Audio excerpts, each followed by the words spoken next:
ስለ ሴት ልጅ ስንጮህ ሴቶች ሆነን ነው። ስለ እናት፣ ስለ ህፃናት፣ ስለሚደፈሩ፣ ስለሚታገቱ፣ ስለሚገደሉ አካላዊ የሚሆን ስነ ልቦናዊ ጥቃት ስለሚደርስባቸው ሰዎች የምንጮኸው እኛ ላይ ስለደረሰብን አይደለም። ወደፊት ስለሚደርስባቸው ወይም ደግሞ እየደረሰባቸው ስላሉ በየጎዳናው በየቤቱ ስላሉ እናቶች፣ ህፃናት፣ አዛውንቶች ብዙ ነው በአሁኑ ሰዓት ላይ የሚደፈረው። ስለ እነሱ ነው የምንጮኸው። እንደዚች አይነት ስደት ዓለም ላይ ተቀምጣ አሁን ነገ ልጅሽ ሞቷል ብትባል ለሰው ልጅ ሞትን የተመኘች ሴት፣ ለሰው ልጅ ሞትን የተመኘች እናት ነገ ልጅሽ ሞቷል ለቀብር ድረሺ ተብላ ብትባል ምን ልትሆን ነው? ምን ልትል ነው? የሰው ልጅ በዚህን ያህል ክፋት፣ የራሱን ክፋት ለልጁ ተንኮል የሚረጭ።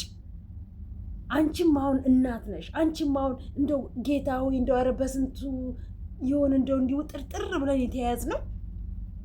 የሰው ልጅ ክፋቱ፣ የሰው ልጅ መርዝ መርጨቱ፣ አንቺ በልጅሽ እንዲደርስ የማትፈልጊውን በሰው ልጅ ላይ እንዲደርስ የምትመኝ ምን አይነት አጋንንት ነው በአፍሽ ውስጥና በጭንቅላት ውስጥ የሚገባው? በእነዚህ በምትቀባቢያቸው፣ በእነዚህ በምትኳያቸው ጊዜሽ አልፎበታል። ጊዜሽ ሄዷል። አጉላለሁ አለው አትበይ። የልጅ ልጅ ልታይ የደረስሽ ነሽ። ከህፃናቶች ጋር ወርደሽ እንጂ ሰላምታ ምትይ በእነሱ ስር ያሉ ያልተበሉትን ለመብላት አስበሽ እንጂ መቼም እርግጠኛ ነኝ እኔ እንጃ ይሄን ያህል ወርደሽ፣ ይሄን ያህል ዘቅጠሽ፣ ይሄን ያህል ራስሽን አሰድበሽ ለልጅሽ እናት የምትባይ ሴት አይደለሽም። ልጅሽን በእናትነቱ የሚያፍር ልጅ ነው። እኔ ነገ ሀገሬ ብገባ ልጅሽን ባየው ምን ብዬ ስላንቺ እንደምነግረው፣ ምን ብዬ ስላንቺ እንደማስረዳው። አንተ እናት አለኝ ብለህ ታስባለህ? እናትህ እኮ አንተን አይደለም የወለደችው፣ እናትህ እበት ናት ነው ብዬ የምለው። እበት እንዳንቺ አይነት ሰው ሳይሆን የወለደው እበት ነው የወለድሽው። ይቺ ዱባይ ቤሩት ተቀምጣ ቅምጥ ሆና አያት ልትሆን የተዘጋጀች ሚዲያ ተገኘ ብላ የምትል የአሳማ አፍ የመሰለ አፍ ተሸክማ እንዳንቺ አይነቱ ጉድጓድ ይግባ። ጉድጓድ ኖሮም ስለማይጠቅም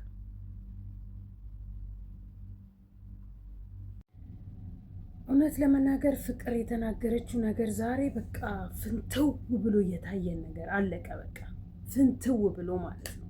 እውነት ለመናገር ስትናገር ያላት የሆነ በቃ ሰፍ ብለን አይውሽ በሷ ቤት በተጀመረ ጀምሬ እስክጨርስ ድረስ በሰማሁት ነበር። ኢቨን ኢፍ የሱንም ማለት ነው። ግን በሷ ቤት አልተጀመረም። የተጀመረው በሱ ቤት ነው።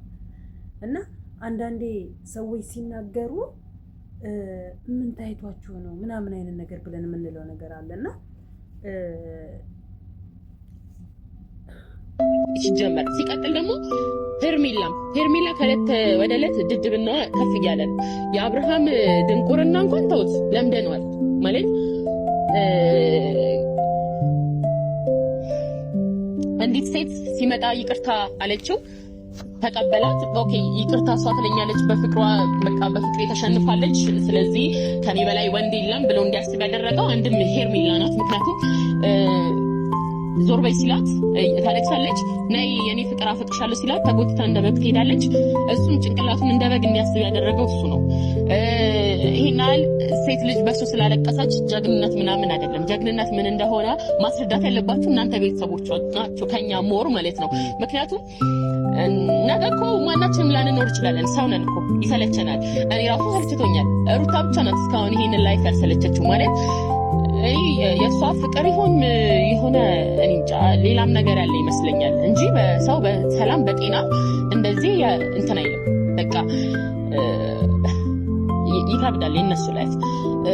እንደ አጠቃላይ ከላይፋቸው ራቂ ላልከኝ እኔ ማንም ላይፍ ጋር አልመጣው። ሩታ እህቴ ጋር ጓደኛዬ ጋር መጣው። ብቻዋን ናት፣ ማንም የሚረዳት የለም። ሁሉም እንዳጋዥም ለሷ እንደደገፈ ያደርጋል። ደግሞ እዛ ጋርም ሄዶ ያሽቃብጣል። ገባት? ማንም እውነተኛ ሰው ስለሌለ በቻልኩት መጠን እንደረዳት መጣው። አብርሃም ጋር ደግሞ አልደረስኩም።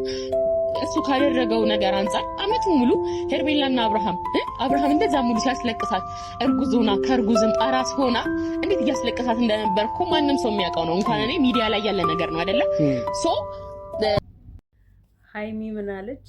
ለ2 ዓመት ለ1 ዓመት ትዕግስት ኖሮ ትጠብቀኛል አለች። አገር ውስጥ ተቀምጣ ከኤርፖርት እዛው የሀገር ውስጥ ኤርፖርት እየተከረከረች በፕሌን ከዱባይ 2 ቀን ቪዛና ትኬት ምነው እኛ ጋር በነፃ ነው የምንታደለው አላችሁ። አታሽቃጡ። አለቃ ኢትዮጵያ ውስጥ ነበር። ራቅ ማለት ፈለግሽ፣ ከሱ መራቅ ፈለግሽ፣ እንዲለምንሽ ቂጥሽ እንዲልስልሽ ፈለግሽ። አንቺ በገዛ እጅሽ እንግዲህ እኔ ያልቻልኩም ወዷለሁ አፈቅረዋለሁኝ ምናምን ነገር ብለሽ ሮሮ አነበብሽ። ከዛ ደግሞ መጣ። የሩታን አይተሽ ነው ተመልሰሽ የመጣሽው። ቢቀርብኝ ይሻላል ሩታ ስትሰቃይ ያየሁኝ ወንድሜ በተለያዩ ሴቶች፣ እኔ ያፈቀርኩት ሰው ደግሞ ነገ ከሌላ ሴት ጋር ባየው ሌላ ብጥብጥ ውስጥ ከምገባ ብለሽ ነው ቶሎ ብለሽ ሹልክ ብለሽ የመጣሽው። ሀገር ውስጥ ነሽ ወይ ባህር ዳር ነሽ ወይ ሐዋሳ ነሽ ወይ ጎንደር ነሽ ወይ ብቻ የሆነ ሀገር ውስጥ በፕሌን የሚከድበት ሀገር ወይ ጅማ ነሽ ምናምን አይነት ነገር እንጂ ወይ እዛው ቡታጅራ ነሽ እንጂ ቡታጅራ እናንተ ፕሌን አለ እንዴ?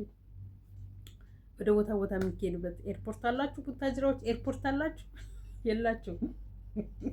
ቡታጅራዎች ኤርፖርት እስቲ አሁን አስገንቡ። ብሩ በእናንተ ነው ያለው አይደለ? አስገንቡ እስኪ ሀገራችሁን ኤርፖርት አሰሩባትና አየር ማረፊያ እንዲኖራት ኢቨን የራሳችሁን ቢሆን ፕሌን መግዛት ካሰባችሁ በቃ አየር ገዝታችሁ እርፍ ኤርፖርት እንትን ምድረባ ሄሊኮፕተር እንኳን እርፍ የሚልበት የሆነ አየር ማረፊያ አሰሩ። እሺ ብራችሁን ዝም ብላችሁ ለሴትና ለአበባ ለሻምፓኝ አትበትኑ፣ አትርጩ። እሺ ወይ ለድሃዎች ስጡ ወይ ደግሞ ሀገራችሁ ላይ የሆነ እንትን አቋቁሙ። ይሄ ምንድነው ኤርፖርት በቃ በህብረቱ ነውና የአንድ አካባቢ ጀማዎች፣ የአንድ አካባቢ ውሪዎች፣ የአንድ አካባቢ አልጮች ያሰሩት ያስገነቡት ተባልተው አባልተው ዝሙት አስፋፍተው እርስ በርስ ብዙዎችን በእጃቸውን ባያስጠፉ በእነሱ ስም ብዙ ህይወታቸው የጠፉ ልጆች ስላሉ የእነሱ መታሰቢያ በሉና ቡታጅራ ውስጥ የሆነ ኤርፖርት አዘጋጁ፣ አሰሩ። እሺ እኔ ትዕዛዝ ነው ያዘዝኩት። ምክንያቱም ዝም ብላችሁ በነፃ ዝም ብላችሁ በቃ ከምትሾግሩ ከምትሸጎሩ ማለት ነው፣ ሴቶችም ትሆኑ ወንዶቹ። እና እንደዛ ነው የሚላችሁ። እሺ እኔ ለዚህ ነው አንዳንዴ አዋቂ ነን ተምረናል ምሁር ነን እድሜያችን ሄዷል ብለው ከሚሉ በላይ ከማጠብቁት ሰው የበሰለ ንግግር ከማጠብቁት ሰው ቆም ብላችሁ እንድታዳምጡትና እንድትሰሙት በጉጉት የምትጠብቁት ቃላት የሚወረውርላችሁ እድሜ ያልደረሱ ሰዎች አሉ። ከዛ ውስጥም አንዷ ፍቅር ናት ነው የምለው። በነገራችን ላይ ሩታ እግዚአብሔር ይሁናት እንጂ በጣም የሆነ የማይፈታ ውስብስብስብ ያለ ወጥመድ ውስጥ ገብታለች ብዬ ነው የማስበው። ውስብስብስብ ያለ ወጥመድ ውስጥ ከዛ ወጥመድም እንግዲህ የሚያወጣት አንድ የሚረዳት ከጎኗ የሚሆን የሚያግዛት ሰው ብታገኝና ከኢትዮጵያ የሚያወጣት ሰው ከነ ልጇ ብታገኝ አይውሽ ምን ያህል ሰላምና ረፍት ታገኛለች ብዬ ነው የማስበው። ቤተሰቦቿ እንደሆኑ እያዩ ዝም እሷ እኔ ነኝ የፈለኩትን ነው ማደርገው ብላለች ብለው ትተዋታል። እህት ነኝ ብሎ የሚሉት አጎት አክስት የእሱ አይደሉም የእሱ ናቸው። የሚመጡት ሁሉ ለአብርሃም ለይምሰል ሩታ ጋር ይጮሃሉ እንጂ አብርሃም ጎን ናቸው። እና ሩታ ነገ የብዙ ሴቶች እህቶቻችን እጣ ፈንታ ደርሷት እየዬ ከማለት ዛሬ ያለችበትን ሰዎች ሰፖርት አድርገዋት ካለችበት እንድትወጣና ራሷን ችላ እንድትኖር ከዚህ ሰይጣን ሰውዬ ተላቃ ከዚህ በለቅሶ እንኳን የሚዘባበቱባት ከሚዲያ ሰዎች ተላቃ ራሷን ቁም ብላ የምታስብበትን መንገድ ነው የምፈልገው። እውነት ለመናገር በቃ ማንም ለሷ ለህይወቷ የሚጠቅማት የለም። ማንም እየበጃት ማንም እየጠቀማት አይደለም። አለቀ። ገነትና ማንጅ ተብዬዋ ምንም ዝምድና ምንም ጉርብትና ምንም ስጋ የላቸው። የነሱ ናት። አለቀ። ድራማ ውስጥ ከተቷቸው እሱ ቂጡን እንትን ይላል፣ እዛም ሴት ጋር ይገባል። ፍቅር ጨርሷለች። ስለሱ የእሱ ድድብናና የሄርሜላ ድንቁርና ብላለች። እውነቷን ነው። እና ሩታ እኔ እግዚአብሔር ይሁናት ነው የምለው። እውነት ለመናገር እግዚአብሔር ይሁናት፣ እግዚአብሔር ይድረስላት እንጂ እኔ ሌላ ምን እንደምንል ራሱ ግራ ነው የሚገባል። በጣም ግራ ነው የሚገባል። ምን ብለን እናስቁማት? ምን ብለን እንንገራት? ምን ብለን ብንላትስ ልትሰማንና ልትረዳን እኛንስ ትክክል ናቸው ለምን ካለውበት አልወጣም? እንደተባለውም ሰው ካገኘኝ ወደ እምነት ቦታ፣ ሰው ካላገኘኝ ደግሞ ወደ ሌላ ሀገር የሚወስደኝ ሰው ባገኝ ብላ የምታስብ ብትሆን እንዴት ጥሩ ነው።